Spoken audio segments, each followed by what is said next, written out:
All right, we are back. We are back with part 5. Part 5, we're going to launch into some Greek, which I know excites everybody. I probably won't have too much to say because, after all, I went to public school and we didn't learn Greek in public school. And so, yeah, we'll listen to them and hear them out, and maybe I'll comment here or there. But I did want to point you to the previous video, and there's a comment here that I thought was worth pinning and worth talking about. So if you go there, it's the very first comment. I pinned it. This is from Eric Eagle. Eric says, I read Wolf's book, and I think it's a mischaracterization to say that he thinks it's the church's job to, quote, take Rome. Not at all. The church's role is always ministerial. However, Christians go into the culture and do things in all sorts of different spheres. That includes public and civil spheres. It seems that the subtext under all this mainline evangelical hand-wringing over Christian nationalism is a terror that their holy doctrine of our democracy may in some way be jeopardized. Yeah, I think so. This is a really good comment because if you remember, Owen was saying, there's guys out there like Stephen Wolfe and Andrew Torba, and they think it's the church's job to take Rome. And you see, this is the thing. Like, you got to understand, like, to Owen and to many other people, Andrew Torba and Stephen Wolfe, they're like the boogeymen, right? And there's definitely an effort underway, and this has been going on for the last year or so, where they want to isolate Torba and Stephen Wolfe and say that brand of Christian nationalism, that's that far-right evil stuff.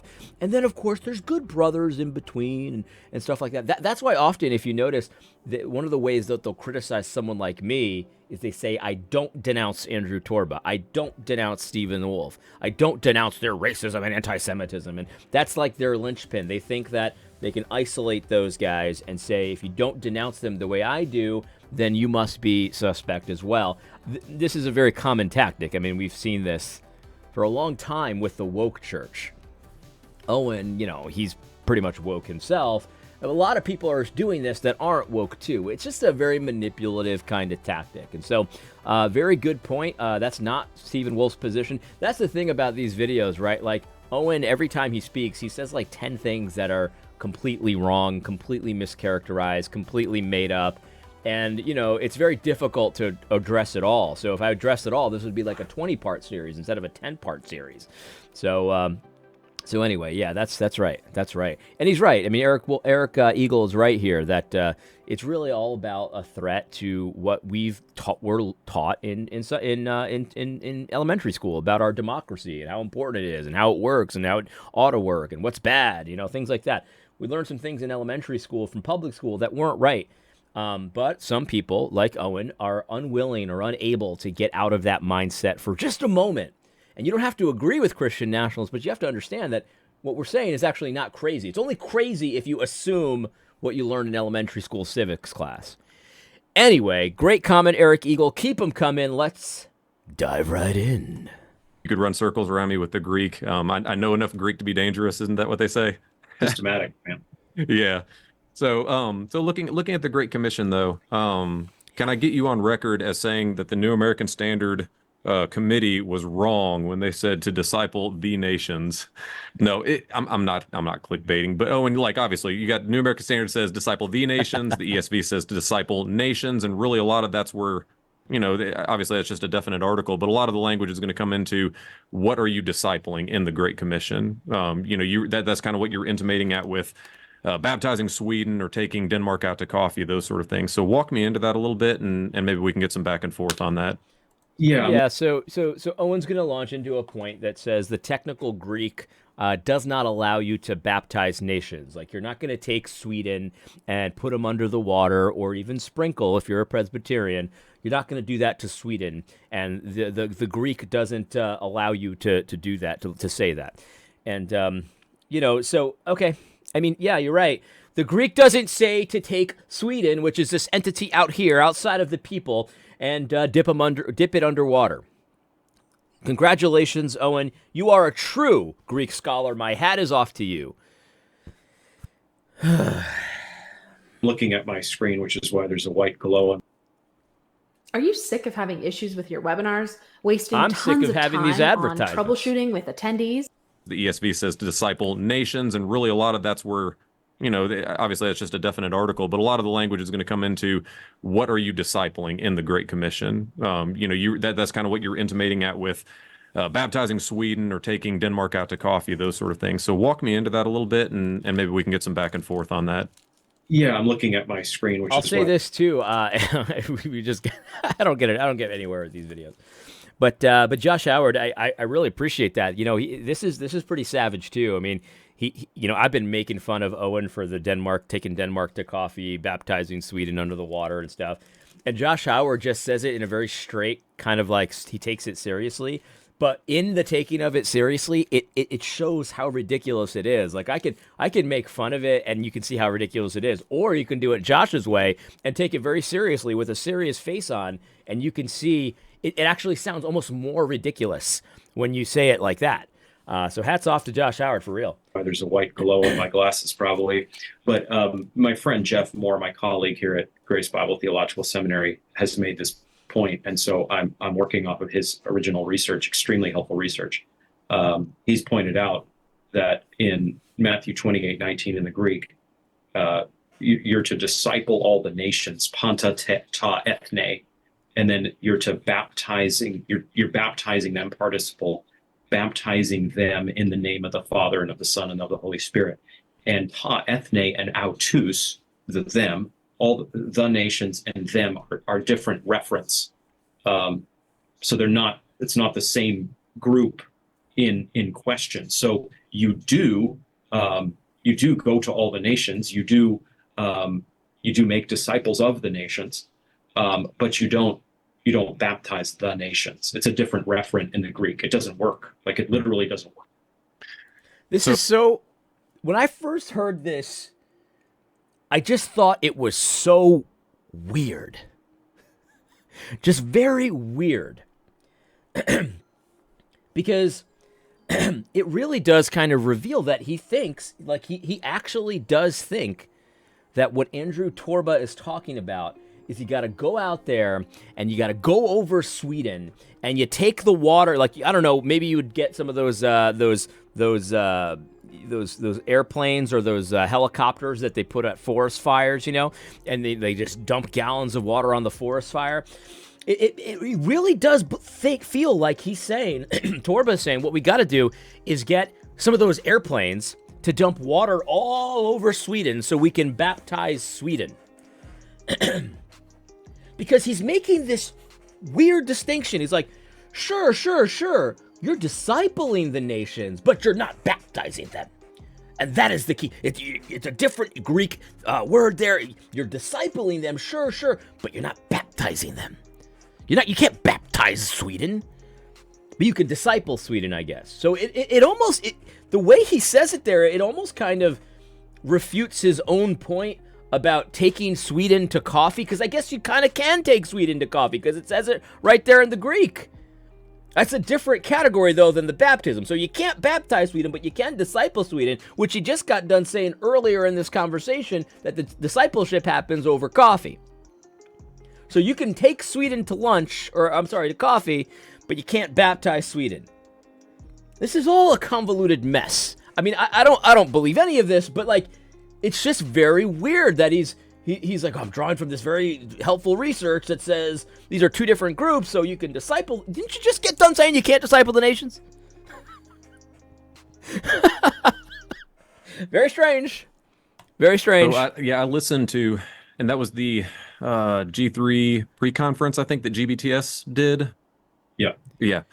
So I watched Jeff, who I've got a lot of respect for Jeff and appreciate his work. And again, I'm not a Greek scholar, but just looking into the text there. So you've got mathetiusate, which is, our verb for disciple making or making disciples, and then pantata ethne, all the nations. There's two things that stuck out to me from that, and I bring these up. Number one, if you've got pushback, I would welcome that, but also just to bring these two things up to set up kind of my take on it. Would be number one, you've got what's called constructio ad sensum there in the text. So that little phrase, is where the phrase itself is considered and the grammatical construct is not necessarily definitive. So you could have, for example, neuter and masculines playing along with each other. The Expositor's Greek New Testament kind of susses that out. You've got examples in Acts and in Romans and many other places. So number one, I don't think that prohibits it from meaning the way I would take it, which is to disciple the nations. But then the second thing would be I can't find any other case where you have a transitive verb, which, Matthew Tusite in this case, which is combined with the accusative of pas, which would be pantata ethne. I can't find any such construction where you can take the meaning of out of or from. So whenever you have that direct object receiving the action of the Greek verb there in the accusative, it always lends itself toward the direct object. It's not referring to something coming out of or from it.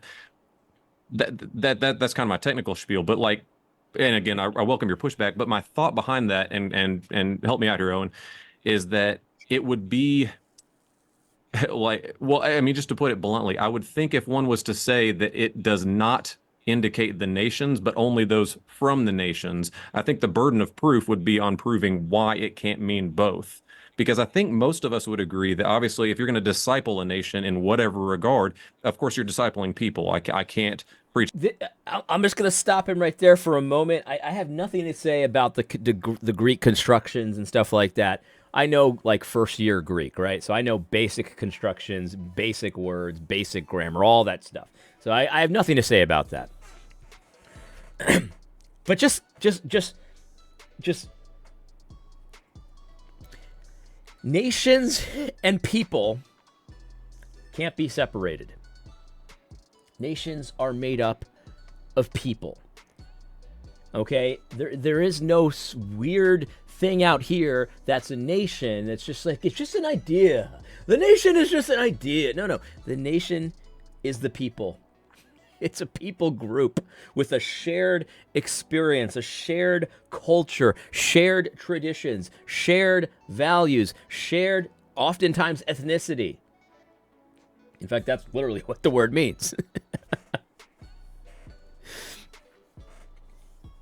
And so it's just this strange thing where you're, okay, for this one, I'm going to separate them to make this point in defense of my democracy, which I believe in, which the disciples never promoted, which the disciples never, I don't see the disciples in Acts. Word democracy, is it even in Acts? I don't know.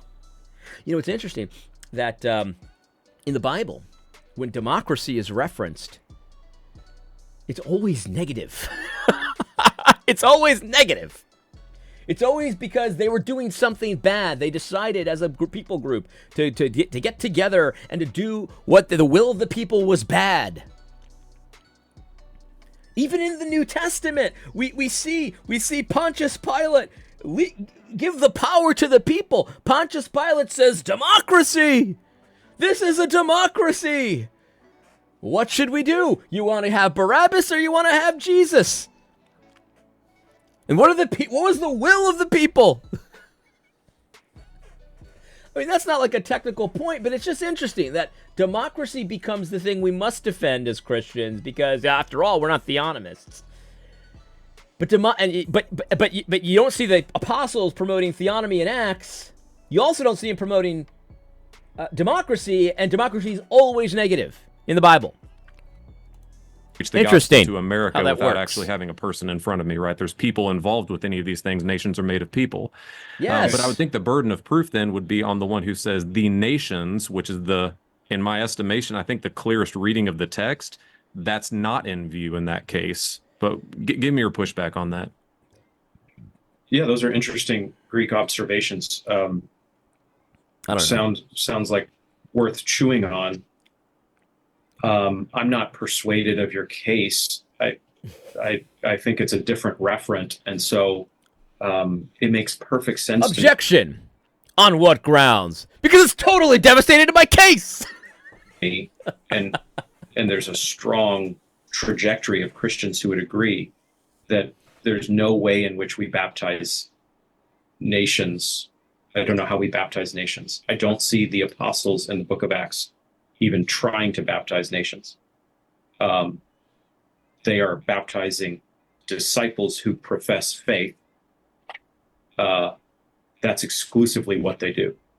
So there's no call on the part of the apostles in their writings to get Greece baptized or something like this. They're going to everyone they can. They're preaching the gospel to everyone they can, based on the authority communicated to them through Christ, the authority given him by the Father, and they are seeking to make disciples. They're seeing who God brings to them to make disciples, and those disciples, collating texts together per our conversation, those disciples who emerge are part of the holy nation.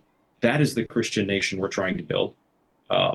That is where the church has the keys to baptize. It's not the state that has the keys to baptize or to do church discipline, or Have you noticed that nobody has made the case, and I mean nobody, that the church has the keys to baptize? That the state has the keys to baptize, or that the state has the keys for church discipline. Have you noticed nobody has made that point? And it's so interesting that none of what he says I would have to disagree with and reject Christian nationalism. They're spreading the gospel. They're seeing who's God's bringing to them as disciples. They're baptizing them. None of that is wrong, but it fits right in to Christian nationalism. It fits right in. So much of what Owen says is totally irrelevant to the discussion. It's not. He thinks he's making these points against Christian nationalism, and he's just not. I had a friend. Josh Waller, he's a minister in Tallahassee. He's one of the guys that's propagandizing me to move to Florida. And he says, this is what he says. He says, in the last video, he says, I think Owen says the phrase, I believe that the New Testament gospelizes everything because it makes it sound like we're not applying the gospel in Christian nationalism. He said it a few times as him believing that in contrast to what we believe.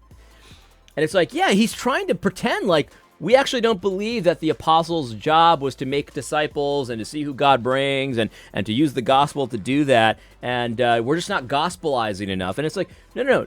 Christian nationalism believes in all of that. We believe in all of that. That's not where the debate is.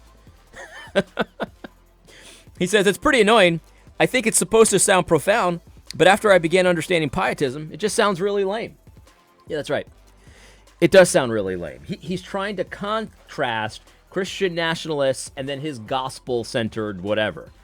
And it's like, well, we believe all of that stuff too. And none of what you said excludes the reality of Christian nationalism or the push for Christian nationalism. None of it. That's the holy nation, the new nation of the church. That's the holy nation. Right, I'm a part of it. But guess what? I'm also an American.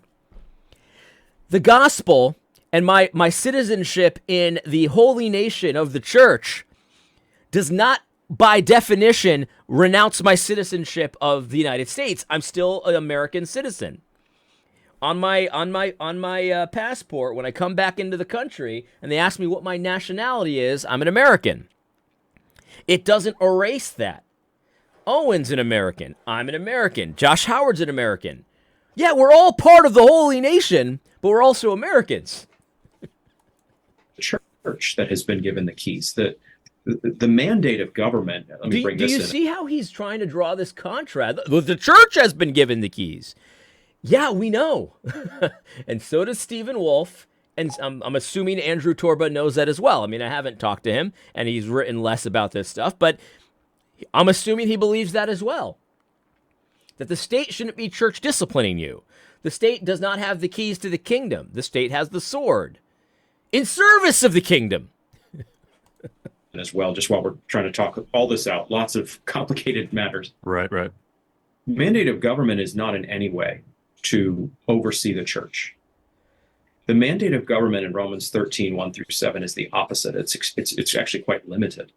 It's to be a terror to evil and to spur good. So the state is given to us by God. Not disconnected to Christ, though, but not disconnected to Christ. So the state has the sword to be a terror to evil and to promote what is good. And it's not like that Christ just said, you're on your own, figure it out for yourself. No, Christ is King of Kings. He's the Lord of Lords. They're not disconnected from Christ. They serve God. And so Christian nationalists are saying the state should do that in a self-conscious, overt way, serving Christ. They should be like that Supreme Court justice from Alabama recently, where he said that these embryos, they're people. They're human beings that deserve protection. And why did he say that? He said, because they bear the image of God. That's what the Alabama, that's some severe overt Christian governance, right? Not some Christian nationalism for you. These embryos bear the image of God, and we cannot destroy them without effacing that image in some way. That's what we're talking about. That's how it ought to be done.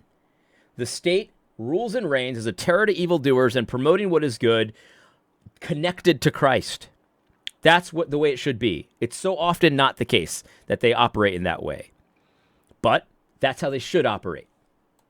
The sphere that oversees justice among humans. That's what the state does. Its mission is fairly limited, honestly, over against big government thinking today on lots of spheres. The state is not, the magistrate does not in any way, from any direct commission of Christ or his apostles, hold the keys of, entering into the church, membership in the church, or excommunication from the church. And there's no sense in which the church goes to the state, and baptizes the state, and then the state gets transferred the ability to somehow be involved in the disciple-making process. He is so wrong about this, and he's just not willing to see. He just sits back there and says, I'm unconvinced. After all, Miss Jeffries, my, second grade teacher, told me that democracy, it's just unbelievable, because he's fighting something that isn't there. There's no Christian nationalist that says the state has the keys to the kingdom. The state does church discipline. The state is the one in charge. That's just not out there. It's not out there. And there's nothing about Christian nationalism, there's nothing about theonomy that would require that. Nothing. Nothing. The magistrate has no call whatsoever to make disciples. It's not the state's mission. It's literally not its sphere of authority. The authority of Jesus is cosmic and unlimited, but it's concentrated in the church, and elders are the ones who first hold the keys. And they are the ones who bind and loose. That's where the authority of Christ is unlimited, but it's concentrated in the church. So sure, we can put on our coffee mug that Jesus Christ is the King of Kings, but he's really not concerned with those kings. He's concerned with the holy nation and the elders and the deacons. That's what he's concerned with. Yeah, I know it says that the state is the deacon of God, and I know it said he's the Lord of Lords and the King of Kings. I understand all that. Yeah. But it's not really concentrated there. It's concentrated in the church. So what you end up with is King of Kings, Lord of Lords is a coffee mug verse. It doesn't really mean a whole lot. That's what you end up with. Yeah. It's unlimited. Tip the hat. But that doesn't mean they should do anything. I mean, obviously. You think righteousness exalts a nation? It's not concentrated in the state. So we've got a good amount of agreement on what you've just presented, I think. And the reason we have agreement is because none of what he said is excluded in Christian nationalism or theonomy. I'm not sure if Josh Howard's a Christian nationalist. I think he's a theonomist. But none of what you just said is foreign to us. We all agree with all of that. The disagreement, of course, is this weird thing where it's like, yeah, sure, King of Kings, but not really, is essentially what it boils down to. And by the way, just for those who are going to watch this, if I would again commend to you christoverall.com. Check out Andy Naselli's. He did a taxon. What was the seven categories I think he did of Christian nationalism. I'm trying to remember the title, but anyway, it was a taxonomy of essentially Christian nationalism / Christian political engagement, those sort of things. But that'll help explain kind of why Owen's being so careful and why I'm trying to be a little bit careful, because there's a lot of perspectives on this. But in general, so I'm thinking back to what you just said, Owen. And if we were to not go the route of state enforcement of church matters, if we were not to go the route of, for example, if we were to kind of avoid some of the pedo credo, divisions and conceptions of what can be baptized, what it means to have a household or a family baptized, those sort of things. If you were to have, for example, an evangelist come into a town and he proclaims the gospel, he's keeping the gospel message central. He's seeking to see people regenerated by the work of the Spirit. All these things that we would keep central to our message. And he sees, let's just say 90% of that town, repent of their sins and believe in the Savior. And he was to classify that as that town having been baptized and taught to command all that Christ has commanded them. Or if you're to see 75% or 99% or even 100%, is it those sort of differentiations that you're saying kind of hold you back? Because I'm trying to think through why a nation cannot be baptized in that sense. If you were to come in and see a nation on the whole, not every last individual, but let's just say on the whole, repent and believe, could that nation be classified as having been baptized or taught to observe all that Christ has commanded them? Like, what would your thoughts be on something like that? It's a good question, because he's trying to get Owen to try to say, there's different ways to use language here, and I'm not talking about this weird entity out here that's Keene, New Hampshire, that we actually pour water all over Keene, New Hampshire and declare them baptized in the name of the Father, Son, and the Holy Spirit. That's what he's trying to do. And so let's just see how Owen responds. Yeah, I understand the point. I'd love for people to respond to the gospel at those levels. That'd be wonderful. Mm-hmm. But I no, I wouldn't use that language, and I wouldn't then set up, if this happened in Conway, where I live, Conway, Arkansas, I don't want Conway to proclaim itself, a Christian town. I don't want the magistrate now to be overseeing, the city officials, that is, to be overseeing the affairs of the church. There's no sense in which Conway, Arkansas gets baptized. I'm totally... He's just unwilling to actually think this through in any kind of a nuanced way. And I mean, again, nuance is a bad word here a lot of the time, but it's not a bad word, actually. It's actually a good word. And so he says, if Conway, Arkansas was to declare itself a Christian town, then that means they're overseeing the affairs of the church. We could actually pull those apart. That doesn't actually have to mean that. It doesn't actually have to mean that. They can still maintain their sword instead of the keys, and leave the keys to the church, and still operate as Christians, both groups. The city could be a Christian city, and the church can be a Christian church, and it does not mean that the city is now in charge of disciple making and church discipline and all of those things. It doesn't have to mean that. But Owen is unwilling to even entertain such a thing. To him, it's one and the same, and it's just not. It's just not.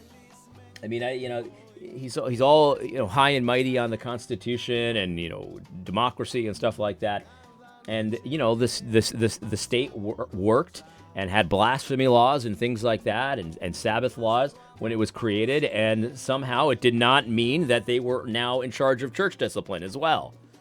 It didn't mean that. It didn't mean that. They still had their sphere. It was the sphere of civil justice.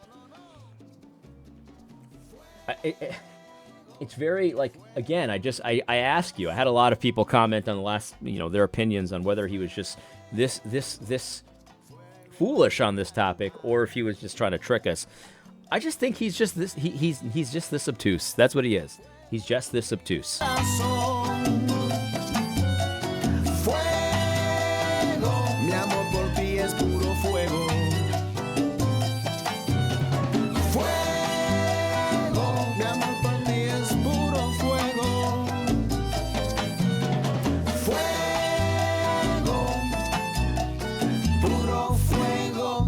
Mi amor por